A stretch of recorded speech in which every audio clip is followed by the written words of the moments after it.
It is one of the loneliest islands in the world.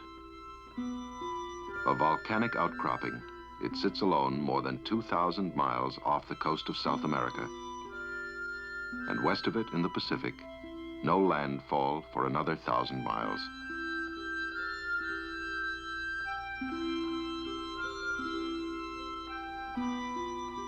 An island that has forgotten its history.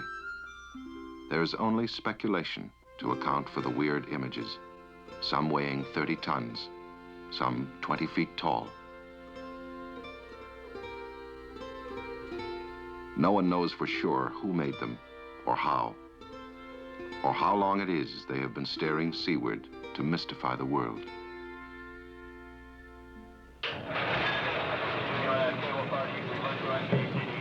It was a beautiful morning, December 13th, 1964.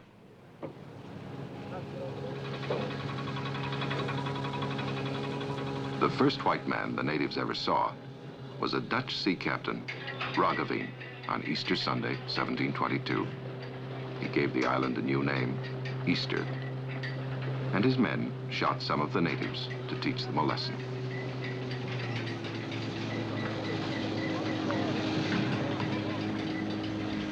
What were these invaders up to?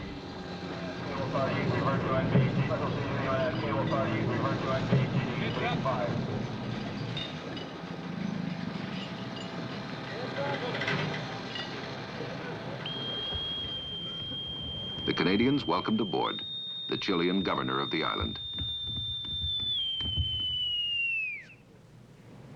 The ship, the Cape Scott of the Royal Canadian Navy.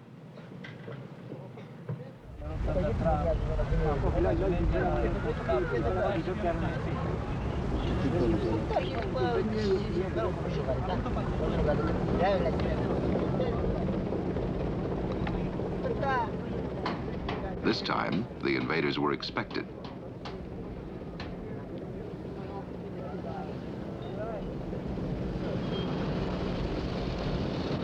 The code name of the operation was METEI, meaning nothing more sinister than the medical expedition to Easter Island.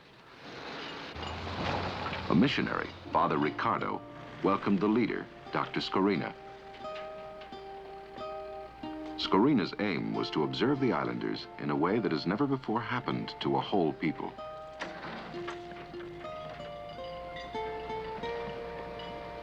Scorina is a professor at McGill University.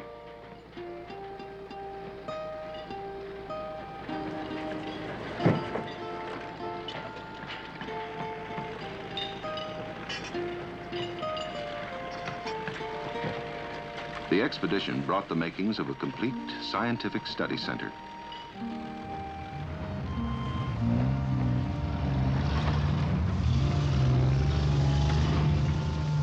It included 24 collapsible trailer units. These were so ingeniously devised that within days, a whole new village had risen in a field near Hangaroa, the village of the natives.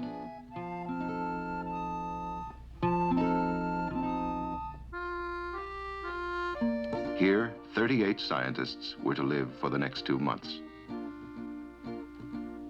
Most of them were Canadian, like Dr. Helen Reed, a Toronto pediatrician. But among them were people from Norway, the USA, England, Switzerland, Chile, with specialties like marine biology, virology, parasitology.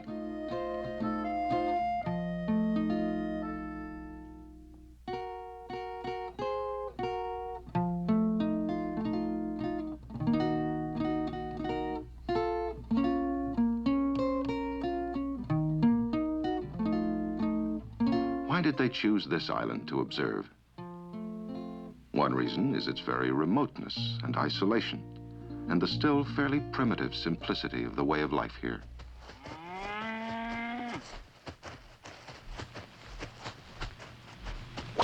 They grow corn as cattle feed.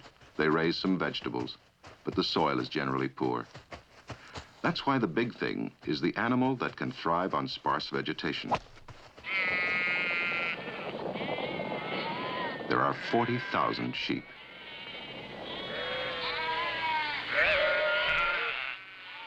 The island has been described as a wool factory for Chile. The wool is shipped off to the mainland when the supply boat calls once a year.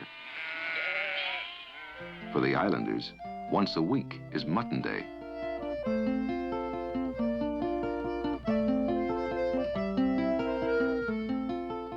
Every Monday, they call in at the station for the carcass to which each family is entitled. The diet is supplemented with bananas, pineapples, taro. They're fairly self-sufficient. They have to be, for they're away off the trade routes of the world.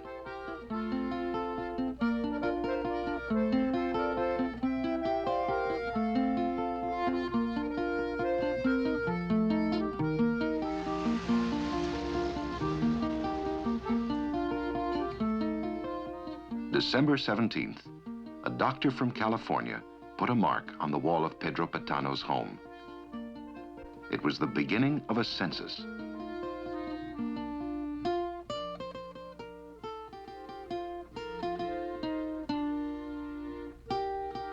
The first job was to make contact and find out who everybody was and where everybody was.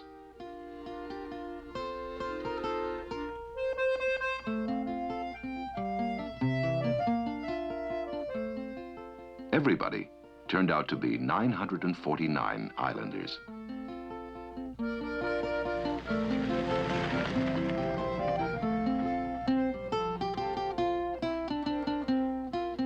There have been many studies made of cross-sections or samplings of populations, but this expedition was unique.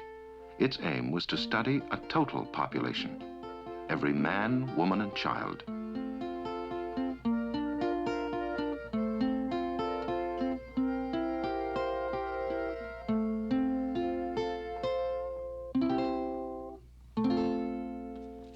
Mrs. Isabel Griffith, the Spanish-speaking secretary, had 949 appointments to make with a whole series of doctors.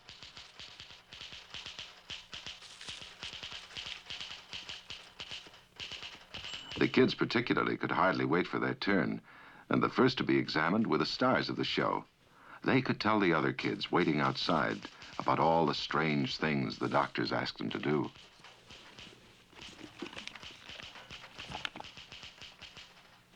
It was just a sweet drink to test how fast the sugar would be absorbed into the bloodstream.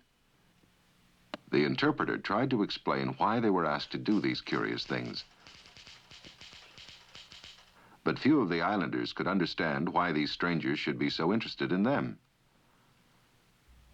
Most of them were delighted, of course, but the whole thing did seem to be something of a joke. Dr. Scorina wrote, "I have never met more friendly, honest, or intelligent people." Yet the islanders have had so terrible a history that it is surprising that any are left to study. The first white men found 4,000 islanders, but they brought white men's diseases to people without immunity. The ancestors of this infant were captured by slavers and died in servitude in the mines of Peru. Tribal wars broke out. By 1870, there were only 111 Easter Islanders left. Like the Indians of Newfoundland, the last of whom was shot down for sport, as a people, the Easter Islanders should have vanished from the face of the earth. Yet there was enough strength in them to make a miraculous comeback.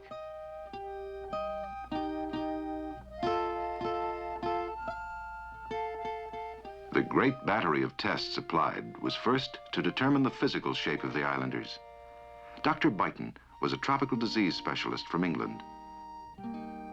Dr. Roberts, a pediatrician from Halifax, taking hair samples to examine for fungus infection.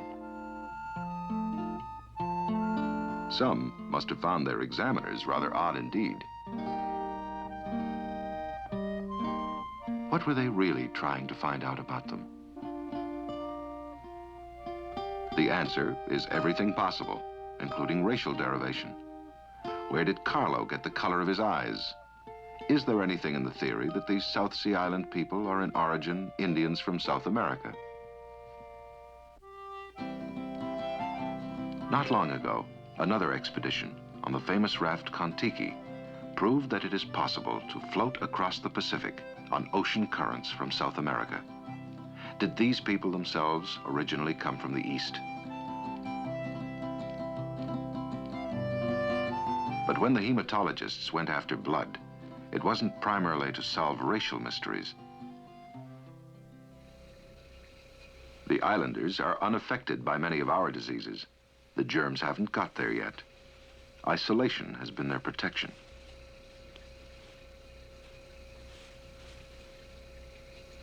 The vast ring of empty sea around them has tempted few visitors. Now there are plans to build a modern airport. Their isolation will be over. It is an urgent necessity to learn everything about them now, before that happens.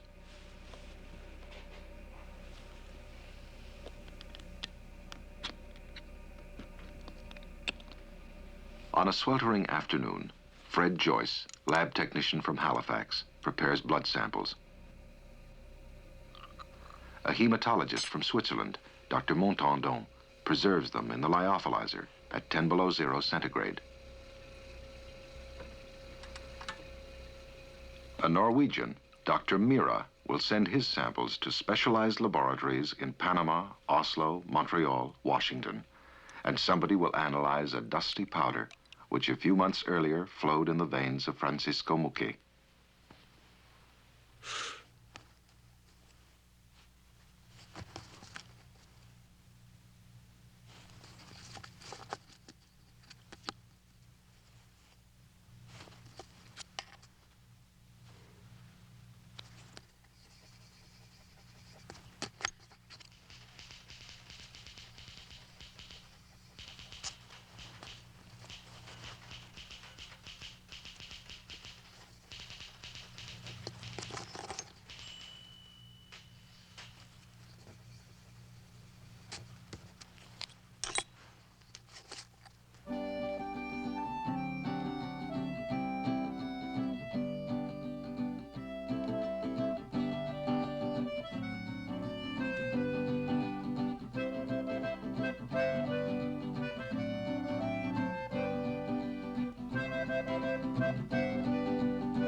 The mystery of where the islanders came from is to be solved not by brave adventurers, but by painstaking scientific measurement.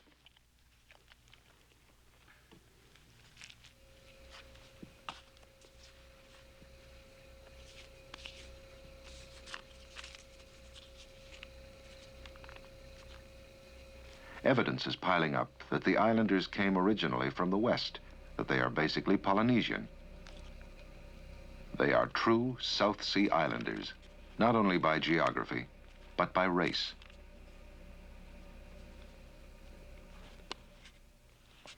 But while the scientists measured and poked and probed, one islander said, "You think you know all about us, but you know nothing of what goes on. You go around all day with your eyes closed." Events were brewing that could mean failure of the mission.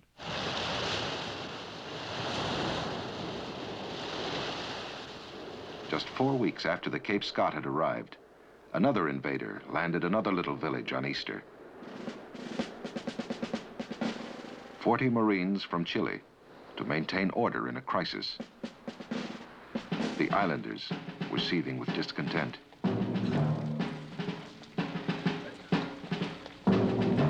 A few islanders are sent to the mainland for higher education.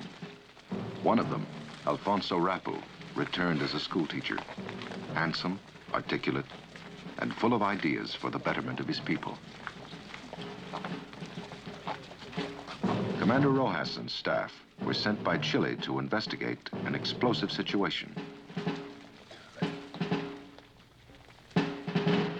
Dr. Scorina had plenty to worry about. They had made all their arrangements, of course, through the Chilean governor who administered the island. What if Rapu turns the islanders against us, innocent bystanders though we are? There were rumors that Rapu's assistant had been shot, that Rapu himself was now in hiding.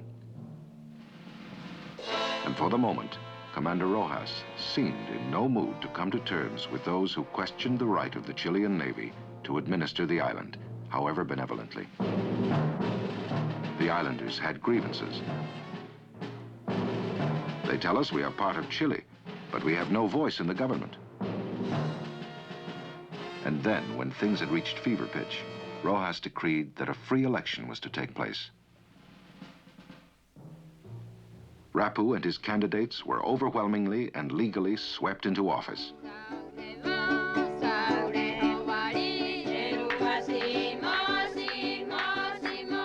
They celebrated with the best Sao feast in years.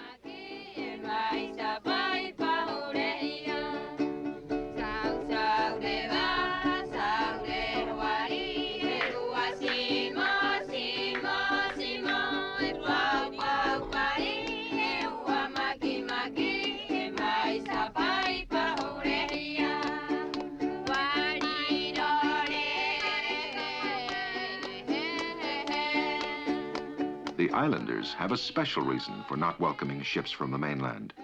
Once a year, they suffer a disease they call Cocongo.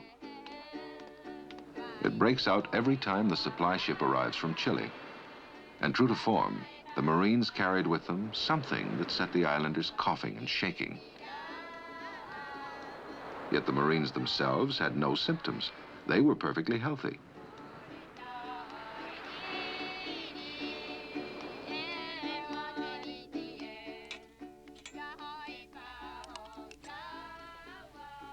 Dr. Armand Boudreau of the Microbiological Institute of Montreal worked far into the nights on the riddle of Cocongo.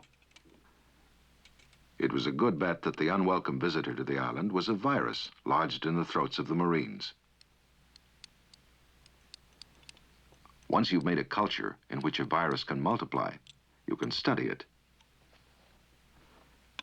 They were on the trail of a medical mystery. If it is a common flu virus, why hadn't the Cape Scott brought it? Certainly it is virulent for the 10 days it takes to travel from Chile. Supposing the journey took 4 weeks, like the Cape Scott, would the organism they were bottling still have its power to invade the islanders?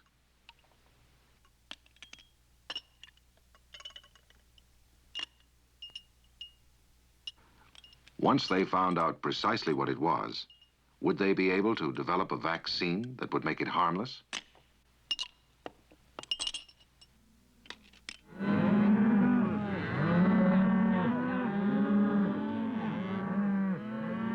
One might well ask why a veterinarian from MacDonald College, a specialist in animal diseases, should be included in the expedition. Dr. Murphy was to find that the cattle were entirely free of tubercular infection, but were host to bacteria which cause a form of dysentery common among the children on Easter.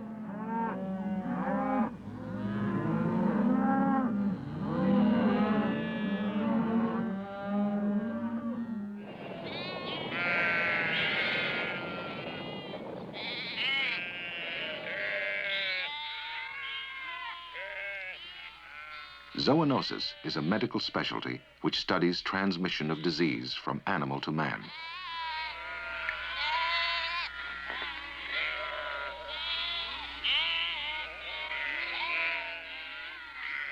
The whole island was like a laboratory in which they were trying to track down any element in the environment, however unexpected, that might throw light on the physical capacities of the islanders themselves. The one test the men found most absurd was the bicycle that didn't go anywhere, in charge of Dr. Ekblom, a Swedish physiologist. It measures the capacity for physical exertion.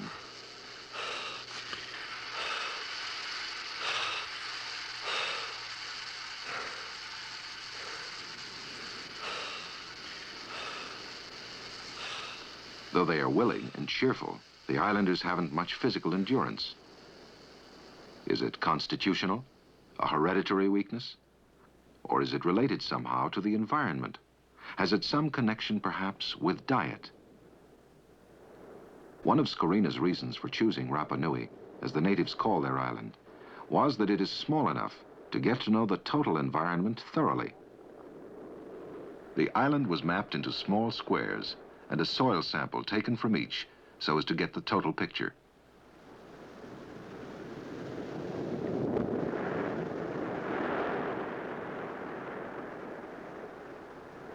What organisms live in this earth?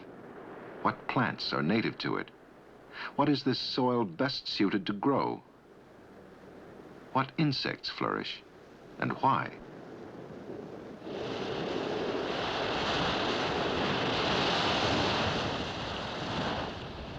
Even the sea must be known, for an island's total environment includes the waters around it.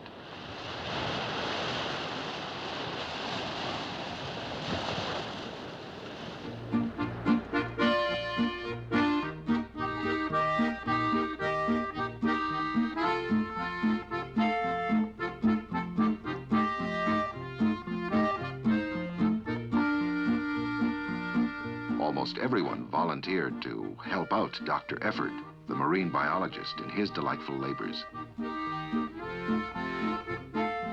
200 experts trying to build up a picture of a total environment.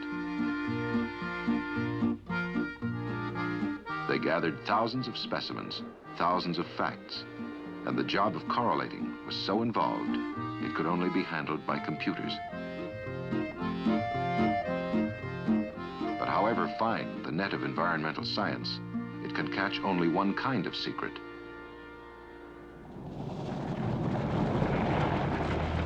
In the people themselves lay another kind of secret.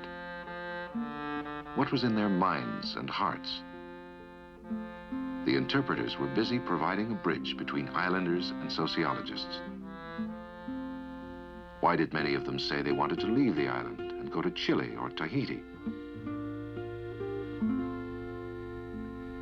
After a while, the investigators were astonished to find many claiming they would like to move to Canada, though they had never heard of it before the expedition came.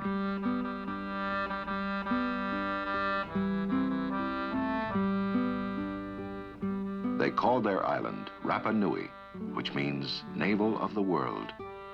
Yet the young generation feels that their future lies elsewhere. The islanders became very fond of the strangers in their midst who provided them with medical attention and mended their injuries.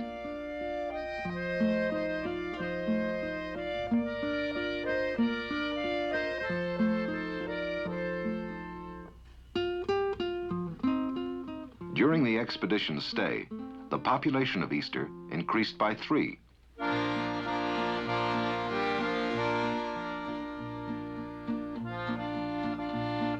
When Mariana Perez's baby was to be christened, she chose as godparents Isabel Griffith and Dr. Cutler, an epidemiologist from California.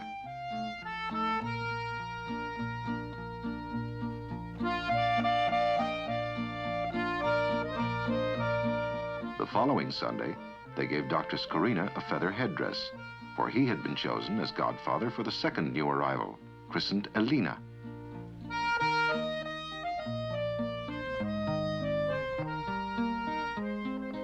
The newborn ones will be perhaps 3 years old before science comes back to the island in force to continue its study of a whole people.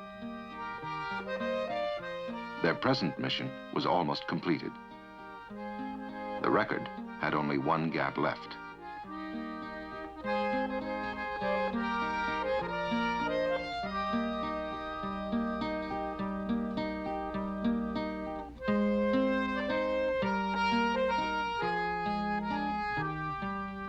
A few, like Antonio Muque, had been reluctant to be examined, but the day came when he was congratulated as the last one.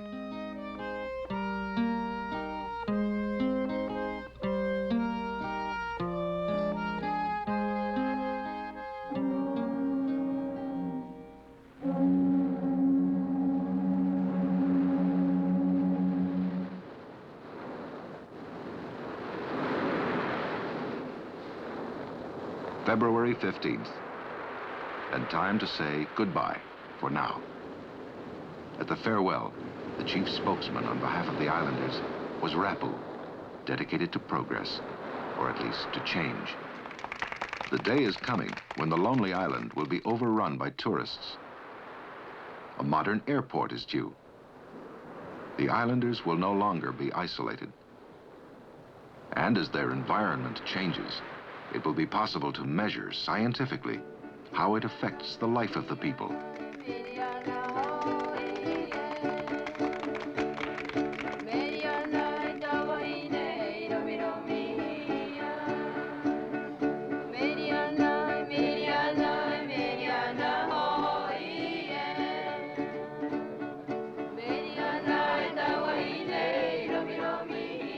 In 30 years on the island, Father Sebastian has seen few changes. When Scorina comes back, he will see many changes.